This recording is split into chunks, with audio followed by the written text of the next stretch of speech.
So, we are in module 6 of matrix structural analysis, where we have in the last two lectures we have defined or we have derived the stiffness matrix using the principle of superposition for 2D frames, and this with the 2D frames we also derive the transformation matrix, where essentially we have a 6 cross 6 transformation matrix will locate which relate the prime coordinate system with the non-prime coordinate system. So, this we have done in the last two lectures, and then also we have highlighted the procedure in a general sense, and also I discussed about what are the meaning or what is the purpose of these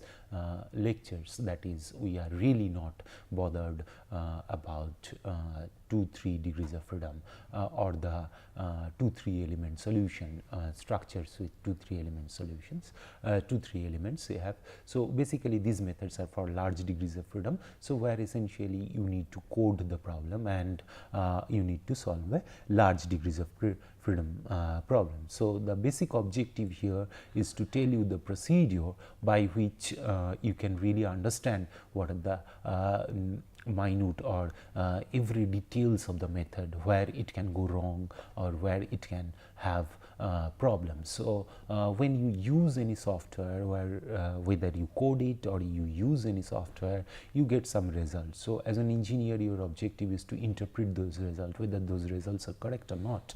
So, to do that, unless you know don't know the method properly, or especially where the method can go wrong, then you really cannot find out what the errors in the problem. So, to understand this thing more lucidly, we will solve some problems. So, or some examples. For instance, we will in the first example we will take a very simple structure and try to highlight what are the procedure for 2D frame analysis. So, let us consider a simple frame which is a L-shaped frame, where one end of the frame is fixed. So, here we know the fixed boundary condition, and another part of the frame is a roller support, and there is a 5 kilopound load is there at the this joint. So, now the length are very simple, which is 20 feet for both the member, and for the horizontal, and this is a vertical member. So, for all members, the moment of inertia, the I is 500 inches to the power 4, and the area is 10 inches square for all members, and the Young's modulus E is 29 into 10 cube kilopound per square inches. So, now this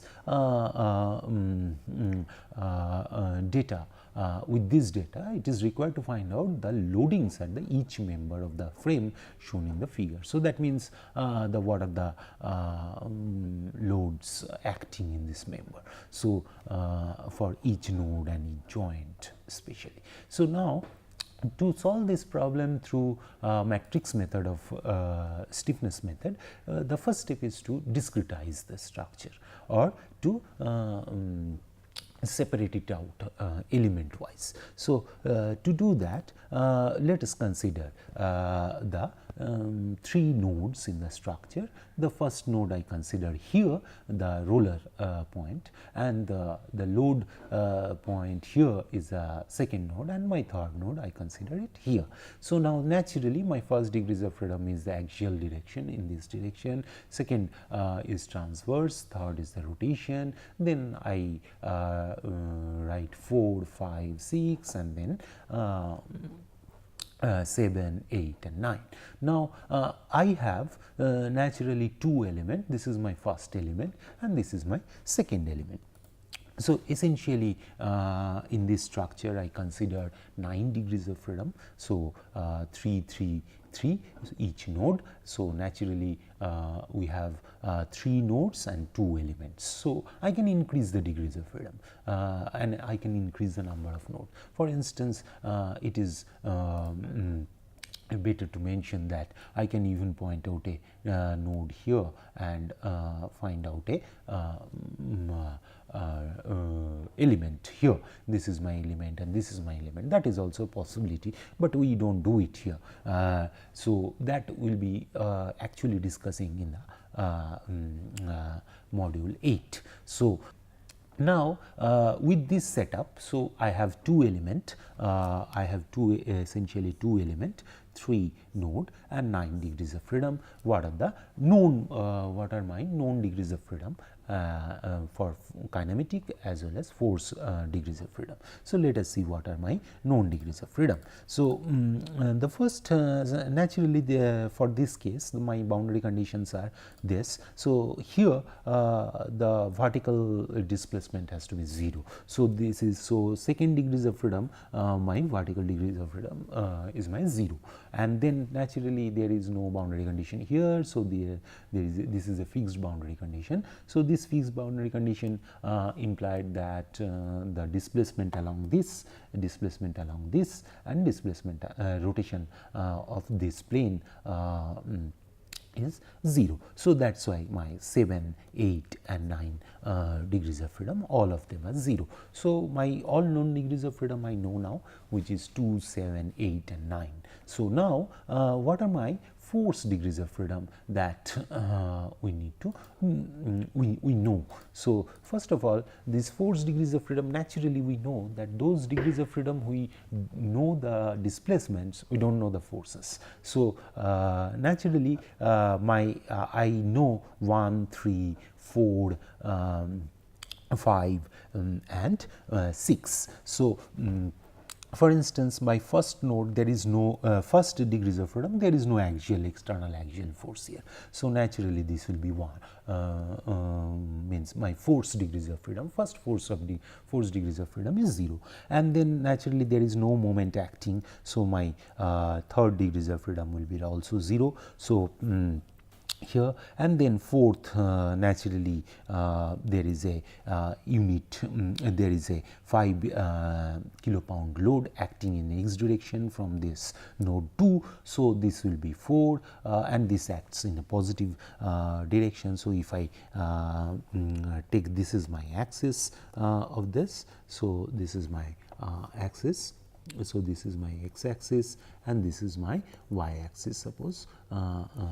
Then this is in the positive direction. So, this is 5 and 5th degrees of freedom, there is no vertical force, and 6 degrees of freedom, there is no moment. So, naturally along 2 there will be a reaction force here. So, there will be a reaction force here, there will be a reaction force here, and there will be moment here. So, these things will be my unknown, and similarly the displacements along this, there it can displace. So, these degrees of freedom is my unknown, these degrees of freedom, so it can rotate, this degrees of freedom is my unknown, and then this naturally this will be unknown, this will be unknown. So, this will be unknown, and these are my known degrees of freedom. So, what are the dimension now? So, my kinematic or the displacement degrees of freedom is my 5 displacement degrees of freedom, which is unknown, and 4 force degrees of freedom which is known. So, if I so one of them is this reaction, vertical reaction,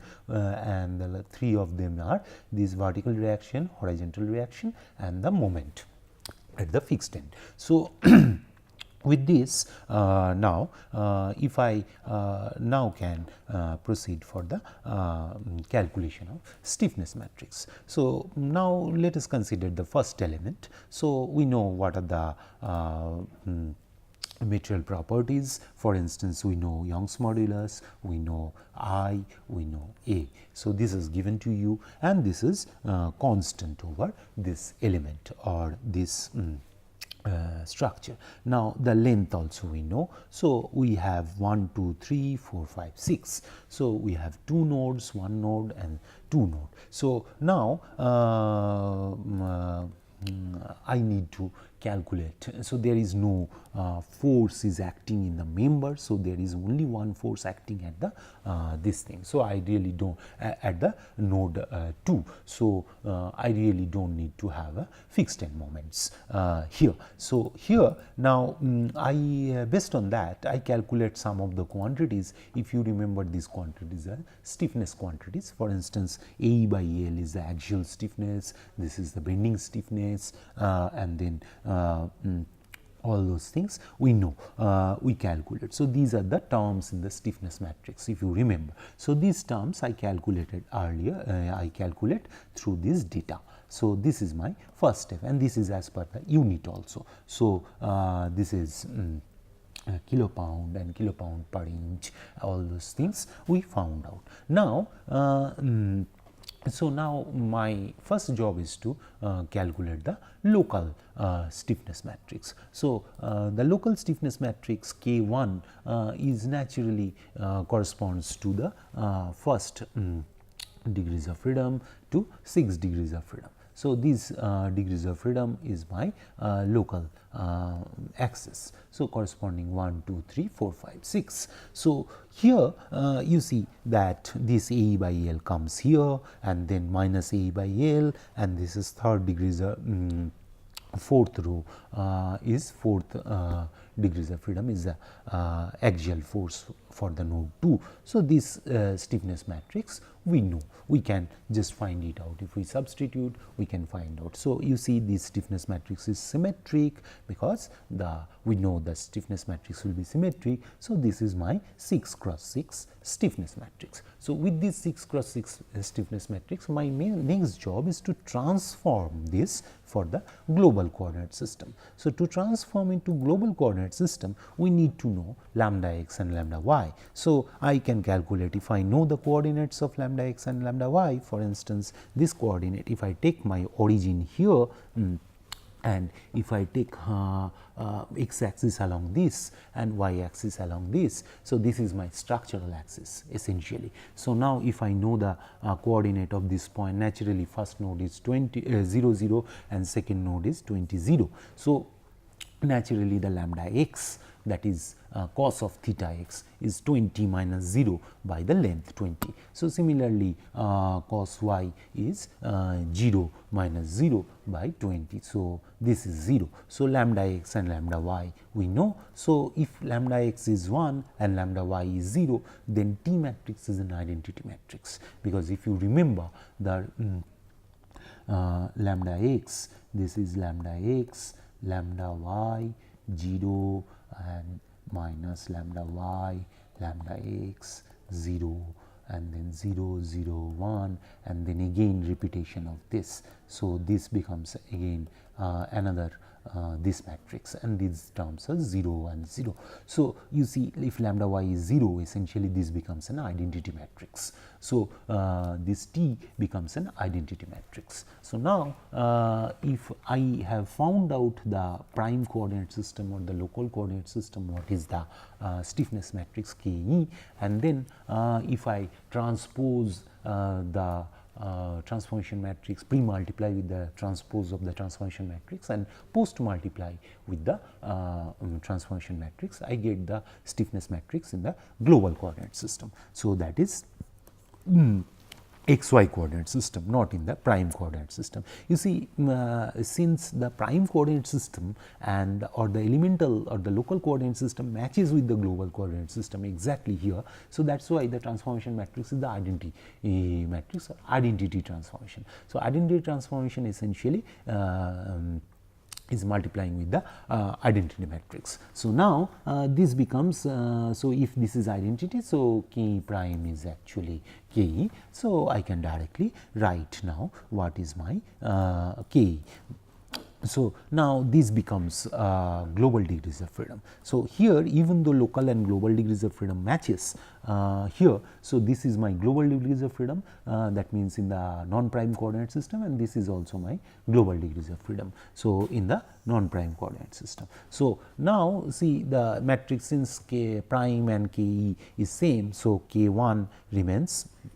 So this e equals to 1 here. So 1 here. So this remains same. So now if you so this is done for the first element. Now let us go for the second element. So in the second element, again in the same procedure we will find it out. So we know E, we know I, we know A. So these quantities we have already found out earlier. So now this since E, I, A does not change, so local stiffness matrix does not change. Now you see this my prime coordinate system is here, so my global coordinate system probably is here in the beam, that is x y. So now here the prime coordinate system, if I look, so now if I want to write the prime coordinate system, for instance this is my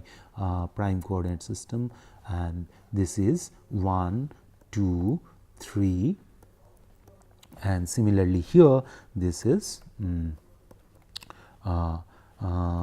your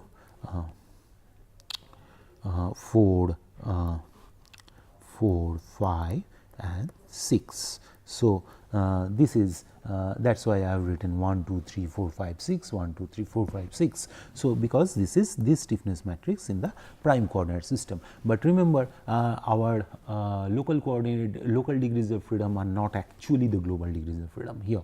So which was there in the previous case. So we need to transform it properly. So this transform is again dependent on the rotation matrix, the transformation matrix, which is essentially the T matrix here. So next our job is to find out the T matrix. So this T matrix here, the lambda x and lambda y, we can, like in the previous case, we can find out lambda x turns out to be 0 and lambda y turns out to be -1. So here with the coordinates, if we know the coordinates, we can find out lambda x and lambda y. So now here this transformation matrix is essentially a diagonal, all diagonal terms except the 3 and 6 are 0, because lambda x becomes 0, and this of diagonal terms, these terms is will be -1, +1, then this is +1, and this is 1 and 1. So now if I multiply its pre-multiply with T transpose and post multiply T with the prime coordinate system, which was 1, 2, 3, 4, 5, 6. Now I will get 4, 5, 6 and 7, 8, 9 for my global degrees of freedom. So that we can multiply now very easily, and then we can compute it for the to find out the global stiffness matrix or global coordinate system. So now if I do that, then naturally my degrees of freedom will be the global degrees of freedom. So which is 4, 5, 6, 7, 8, 9, 4, 5, 6, 7, 8, 9. So now I am equipped with my all matrices in the stiffness matrices in the global coordinate system. So the first step for this procedure is local forming up local stiffness matrix. Once you know the local stiffness matrix, you compute the transformation matrix. So once you know the transformation matrix, you compute the global stiffness matrix or the global stiffness matrix, global coordinate system, what is the elemental stiffness matrix. Now the next step is actually compute the stiffness matrix for the whole structure. So for all element, once you have done, then the next step is to find out for the global case. So for instance here we know the stiffness matrices. For instance, this is my element 1 and this is my element 2. So this is my element 1 stiffness matrix and element 2 stiffness matrix, you see the K prime, for instance K1 prime, that is the for the stiffness matrix for element 1 in the prime coordinate system, and K2 prime for the stiffness matrix for the element 2, it was same because there is the E, A and I were same for these two members, E, A and I, and then length is also same. So, length is also same. So, K1 prime and K2 prime are same, but it is noticeable now that K2 and K1 are not same. You see, even though the entries or entries of the element, the magnitudes of the elements are same, but it is not, position is different. The position is different because of the rotation. So, it was horizontal member, now it is now vertical members. So, even though these two quantities were same because of the properties and the length are same, this globally in the global coordinate system the elemental stiffness matrix is not same. So, you see this the first element is this here, while the first element is this. So, now again we also know this is corresponding to first degrees of freedom, second degrees of freedom, third degrees of freedom, fourth degrees of freedom, 5 and 6. Similarly, this is for 6, 7, 8, sorry, this is 5, 6, 7, 8, 4, 5, 6, 7, 8 and 9. So, this is corresponding to 4, 5, 6, 7, 8, 9. So, now the interesting thing is here that when you take the union, with these two stiffness matrix you have to have a global stiffness matrix, and you see all the elemental stiffness matrix in the global coordinate system is 6 cross 6. This is also 6 cross 6, but in the global coordinate system it is in the global coordinate system. But when you are going to find out the stiffness matrix of the whole structure, that will be union of K1 and K2. What this union means? This union means that you have to add these stiffness matrix to elemental stiffness matrix with appropriate degrees of freedom. The addition will be a common degrees of freedom. For instance, see 4, 5, 6 is here common with this node number 2, that is the node number 2 is common with the for both the members. So, member 1 will have is having node number 2, member 2 is also having node number 2. So, 4, 5, 6 degrees of freedom is common. So, this part of the matrix, this part of the matrix is, and this part of the matrix is essentially common and needs to be added, not this part, this part, this part. So, this will give me a proper global stiffness matrix. So, let me see how we can do it. For instance, I just write, and the number of degrees of freedom in the global stiffness matrix also I know, because my structure contains 9 degrees of freedom. My structure contains 9 degrees of freedom. So, total 9 degrees of freedom. So, my total global stiffness matrix for the whole structure will be 9 cross 9. So, I write a 9 cross 9 0 matrix, and then first input the local the element 1, the stiffness matrix for the element 1 as per the global degrees of freedom. So, this is my first degrees of freedom, this is my second degrees of freedom, this is my third, fourth, fifth, sixth, 7, 8, 9. So, similarly, this is 1, 2, 3, 4, 5, 6, 7, 8, 9. So, now you see these part it is left 0 because the first element, if you remember, that is contains only 6 degrees of freedom for, and it is 2 node. So, only 1, 2, 3, 4, 5, 6 was there. So, this part the rest of the part is blank. So, now again I will consider now the second element. So, in case of a second element, so let us because of the size of the matrix, let us do this. So, total degrees of freedom is 9. So, so this matrix will be 9 cross 9. So, this is my 1, 2, 3, 4, 5, 6, 7, 8, 9, and then 1, 2, 3, 4, 5, 6, 7, 8 and 9. So, now here you see in the for the element 1 all the blues are for the element 1, and now see for the element 2 4, 5, 6, 7, 8, 9 is the global degree of freedom. So, as per the global degrees of freedom, the fourth element and the 4,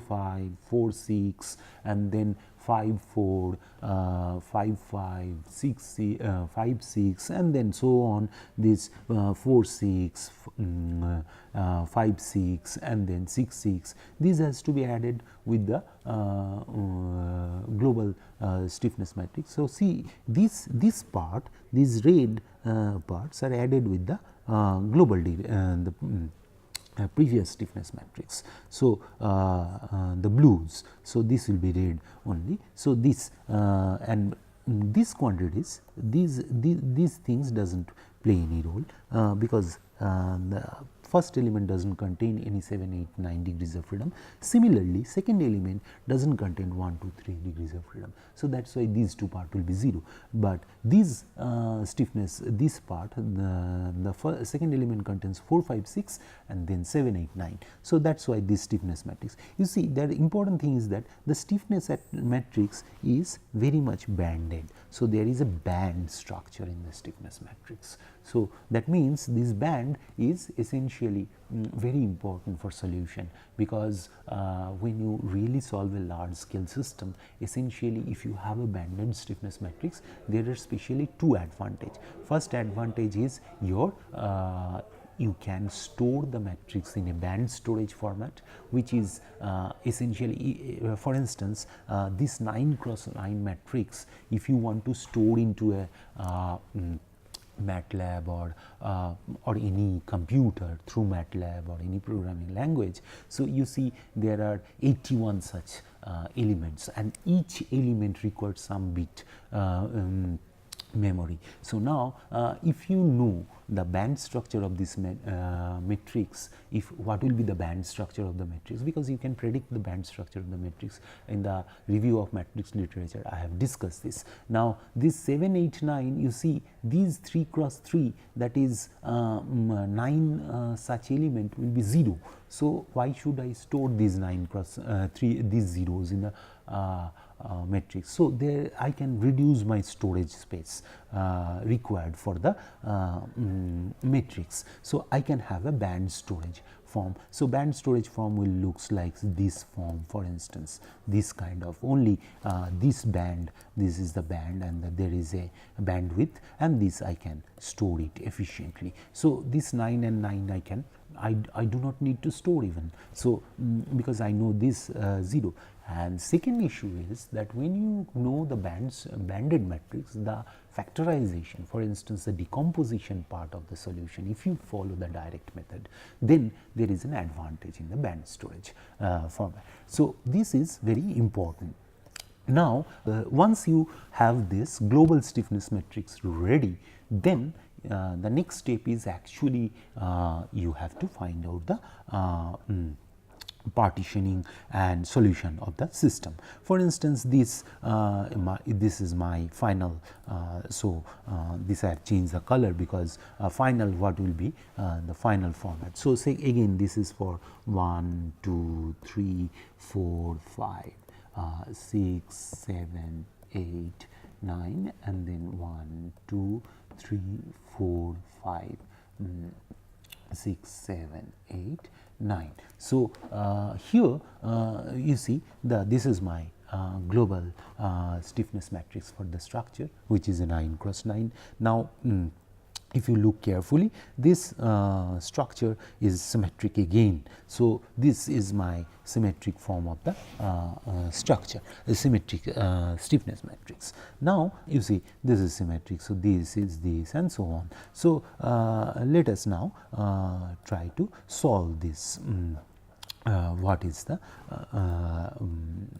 unknown degrees of freedom. So, if I write now my global equilibrium equation, that means the Kg, the global structural stiffness matrix, which is a 9 cross 9 matrix, my all degrees of freedom 9 cross 1, and my Q, the force vector is 9 cross 1. So, this is D1, D2, D3, D4, D5, D6, D7, D8, D9, and Q1 to Q9. So, now if you remember, some of the D1s, Di's we know, and some of the Qi's also we know. So, we can now invoke those quantities. So, in the step 4, if you look that dk, these are known degrees of freedom, what are the 2, 2, 7, 8, 0. So, I can just plug this thing 2, 7, 8, 9. So, this is my known degrees of freedom, 7 also we know, this 8 also we know, 9 also we know.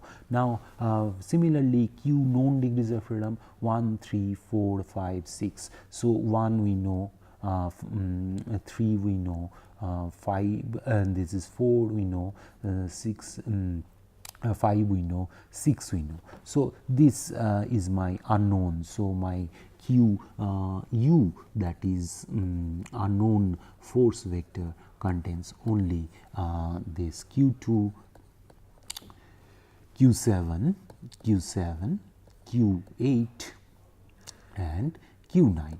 And similarly, my D unknowns will be your all these degrees of freedom, Q1, D1, D2, D3, D4, D4, D5 and D6. So, if you remember those degrees of position of the degrees of freedom, then you will see that is D1, D3, D4, D5 and D6 is my unknown displacement matrix. So, now to solve this equation, we have to partition this. How to partition it? So, you see that each row of this matrix vector equation represents one equation. So, now you see partitioning means you have to have a known part and unknown part ready, but you see it is jumbled up here. So, to solve this jumbling thing, suppose I want to bring Q2 here and this part I want to move up. So, what it means essentially? It means essentially you write second equation, that means this this represents my second equation. So, this second equation I will write later, rather I will write these known force vector first. So, that means first equation, third equation, fourth equation, fifth equation and sixth equation I will write first, and then I will write 2, 7, 8, 9. So, it is just shifting the rows. So, shifting the rows of the stiffness matrix. So, what it means? I will write this, I will shift this thing to the suppose I will shift it to 6th node, and I will put it in the here. So, this will not change my displacement vector. So, the position of the displacement degrees of freedom won't change. So, it will not I will just write two different equations. For instance, if there is a 3 equation, first 1, 2, 3. So, if I need to write the third equation first, so 3, 2, 1. So, that does not mean my these displacement degrees of freedom or my vector, the unknown vector won't change its position. So, this you can verify actually. So, then once I did that, So, this will look like this. So, what happens is that I just change q 2 from here to here. So, similarly I change this thing, this was earlier this row, that is this row earlier. So, this row it was earlier here, and this row which was here earlier is replaced here. So, this becomes 0. Now, you see this does not affect, or this does not change my this thing. So, this is my change in the stiffness matrix as well as the force vector. So, row exchange procedure. So, but I did not change this thing. So, again if you see we have got it nice, the force vector, but this one is not again is jumbled up. So, I want to move these degrees of freedom, or essentially d2 which is known degrees of freedom to me is here, and d6 I want to put in place of d2. So, that to do that essentially I have to shift the columns. So, this is columns corresponding to second degrees of freedom, and this is columns corresponding to 6 degrees of freedom. So, now if I interchange it, so I can change this thing. So, suppose I do that, and again I put d6 here, and d, so this will be red, this 0 will be red. So, this is known to me. So, essentially I change this thing d5 by till d5 is my known. So, now you see my after this operation. So, what I did first, I moved this row of the stiffness matrix to the next and this thing with the 6th row of the stiffness matrix, and then I change the second column of the stiffness matrix with the 6th column of the stiffness matrix. So, this procedure is known as the partitioning of the matrix. So, you see this partitioning is very important, because when you try to solve it, essentially you need to have this form where du. So, now my d unknown is my this part of the displacement vector, and q known is my this part of this displacement vector, and q unknown is my this part, and q known d known is my this part. So, this is my d known, this is my q known, and this is my d unknown du, and this is my q known. Sorry, this will be q unknown. Now, which is the k11? So, naturally size of the k11 will be 1, 2, 3, 4, 5. So, till here 5 cross 5. So, this is my k11. So, this is my partitioning. So, this is my partitioning. So, now what is k12? K12 corresponding to the known. So, this is my k12. So, and this is my naturally k22, and this is my k21. So, if I write now, what is the size of this k11? So, k11 size is 5 cross 5. So, and this d unknown is also a 5 cross 1 matrix, 5 cross 1 matrix, and k12 is my 5 cross 4. So, 5 cross 4, and then d known is my 4 cross 1. So, and what is my q known? Q known is my 5 cross 1, and similarly k21 is my 4 cross 5. 4 cross 5, and this k u unknown is 5 cross 1. So, k22 is my 4 cross 4, and this k d known is my 4 cross 1, and q unknown is my 4 cross 1. So, finally, this I know this thing. So, now again I will use this equation, the first equation, because I know dk which is 0 here, because dk is 0. So, if you multiply 0 with k1 2 this matrix, this part of the matrix, then if you multiply with a 0 vector, it will be a 0 vector. So, when it goes to, it does not change. So, this is my the k11 part, and solve this thing. And then you see noticeably this d1, this is not d2, or this is not d3, d4, d5. So, you can also do you can in the increasing order you can arrange the degrees of freedom, but that will require again a row operation or a column operation. So, essentially you have to shift all the columns to the up to the columns, and then you have to write. So, that is not required actually. So, now once I know this, I can solve this problem. This solution is through the first equation I can find out. So, essentially k11 I know, du I do not know, dk I know which is a 0 vector, and so if I multiply 0 vector and q known I know, so which is only one axial force, and then I solve this. So, this is a 5 cross 5 equation. If I solve this, I get this solution. So, I know d1, d6, d3, d4, d5.